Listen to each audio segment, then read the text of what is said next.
Good morning, fathers and brothers. Our report together with Brother Willie is Pope Francis' radical option for the poor. First, let's have an introduction regarding of this teaching of Pope Francis. The Vatican Council made a radical change in the Church's approach to the relationship between the Church and the state, as well as in the abandonment of the idea that error has no rights, and its teaching about respect and conscience. Now, Pope Francis made another shift of emphasis that this shift represents a significant break with the past, inaugurating another style of being Pope and being Church, as both said, the break and beginning anew.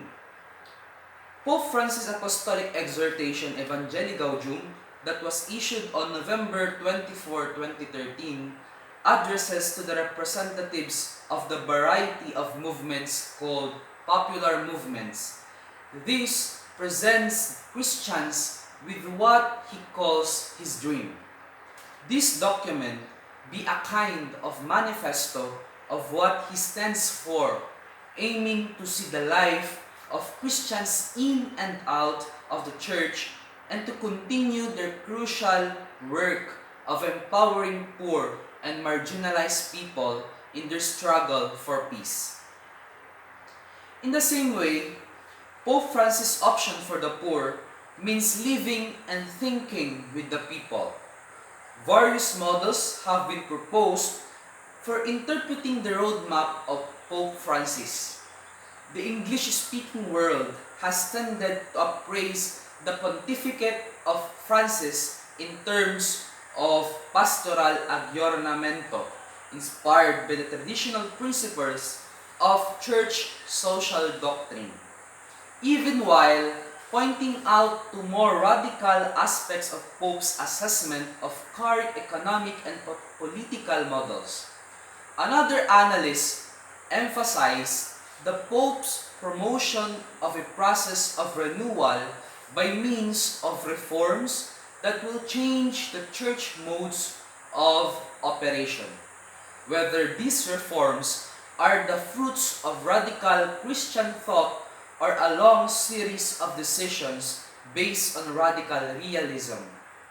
Even Pope Francis used the method of see, judge, act in relation to the radical option for the poor. Although Pope Francis,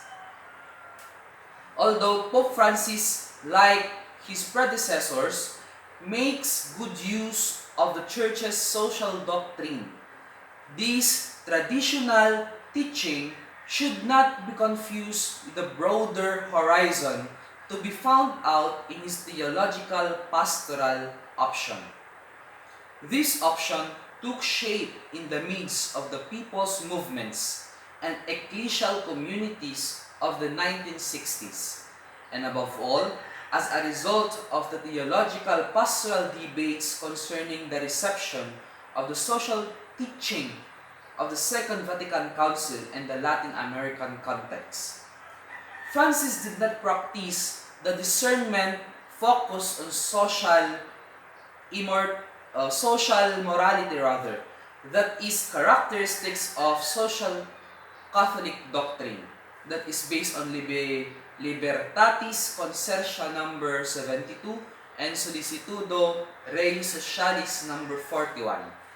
Instead, he proposes to interpret and understand culture in a prophetic rather than in a doctrinaire or cultic way.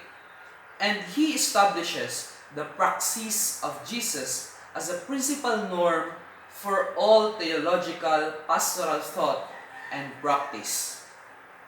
In his writings and discourses, the Pope has made it clear that his theological pastoral option revolves around the preferential option for a poor church committed to the poor.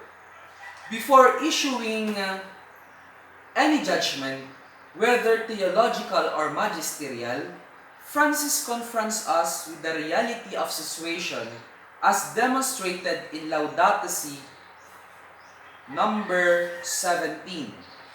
It states there that theological and philosophical reflections on the situation of humanity and the world can sound tiresome and abstract unless they are grounded in a fresh analysis of our present situation, which in many ways unprecedented in the history of humanity.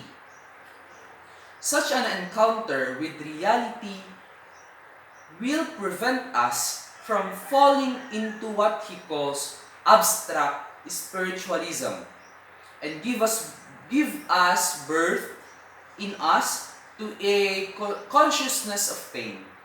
Our experience of pain has the effect of helping us dare to turn what is happening to the world into our own personal suffering and thus to discover what each of us can do about it. That is based on Laudato Si number 19. The option for the poor is not just an option for each poor individual that we find on the roadside. Rather, it is an option that is both structural, involving socio-economic change, and structuring, demanding a change in our way of thinking.